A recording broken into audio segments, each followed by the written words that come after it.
আসসালামু আলাইকুম।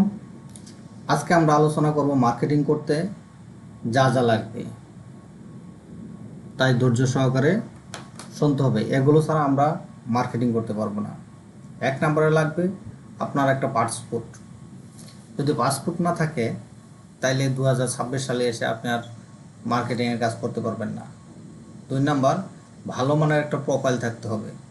প্রোফাইলটা থাকতে হবে এনআইডি কার্ডের সাথে মিল থাকতে হবে। অর্থাৎ এনআইডি কার্ডে আপনার যেরকম নাম বয়স আছে সেই রকম মিল রেখে থাকতে হবে। তিন নাম্বার থাকতে হবে আপনার একটা মাস্টার কার্ড, অর্থাৎ ডুয়েল কারেন্সি মাস্টার কার্ড। আপনি যে কোনো ব্যাংক থেকে করে নিতে পারেন, আলা আরাফা, ইসলামী, এগুলা আরও অনেক ব্যাংক আছে। রাজবাংলা ব্যাংক আগে ভালো সার্ভিস দিত, এখন ভালো সার্ভিস দেয় না, এটা রাবিশ হয়ে গেছে, তাই এখানে না যাওয়াই ভালো। এছাড়া এই কার্ড না থাকলে দেশের বাহির থেকে যারা আছেন তাদের পেপাল বা পিওনিয়ার থাকলেও হবে। 4 নাম্বার, সুন্দর মানের একটা ছবি থাকতে হবে, ভালো মানের। আপনার ভালো মানের ছবি বলতে সুন্দর, দেখতে চমৎকার, হাসি মাখা একটা ছবি থাকতে হবে। যদি পেশার মতো বসে থাকেন, দেখতে ভালো দেখা যায় না, ভালো বোঝা যায় না, এরকম ছবি দিলে হবে না। মেয়েদের ক্ষেত্রে যারা পর্দাশালী, পর্দা করেন, তারা মুখটা বাহির করে ছবি দিতে পারেন, অথবা অন্য কারো নামে প্রোফাইল করতে পারেন। যদি যাদের নামে প্রোফাইল করবেন তাদের এনআইডি কার্ড থাকতে হবে, তাদের নামে পাসপোর্ট থাকতে হবে, সব কিছু তাদের নামে থাকতে হবে।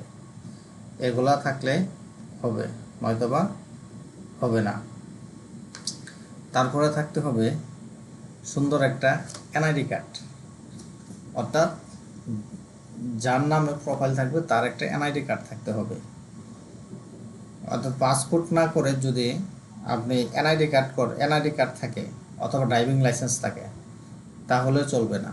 আপনার কিছু কিছু প্রোফাইলগুলায় পাসপোর্ট দিয়ে ভেরিফাই করতে হবে, তাই পাসপোর্ট থাকা অবশ্যই জরুরি। সেক্ষেত্রে আপনার থাকতে হবে অন্তত 5 থেকে 10,000 টাকা ক্যাশ থাকতে হবে। কারণ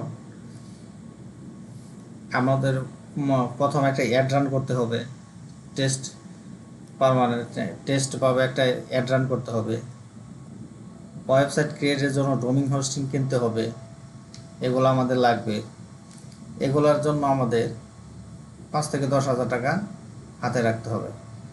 তাছাড়া আপনার ভালো মানের একটা ল্যাপটপ থাকতে হবে অথবা কম্পিউটার থাকতে হবে। ল্যাপটপে অন্তত 8 GB র্যাম হলে, সর্বনিম্ন 8 GB র্যাম হলে ভালো হয়, আর বেশি হলেও আরও ভালো। তবে 8 GB নিচের র্যাম হলে সেটা চালাতে অনেক কষ্ট হয়, বাফারিং করে বিভিন্ন সমস্যা দেখা দেয়, বন্ধ হয়ে যায়, এরকম। তাই আমরা সর্বনিম্ন 8 GB র্যামের একটা ল্যাপটপ নেব। এগুলো যদি থাকে এবং যদি আমরা মনের দিক থেকে যে আমরা না পারবই, তাহলে আমরা শুরু করতে পারবো ইনশাল্লাহ।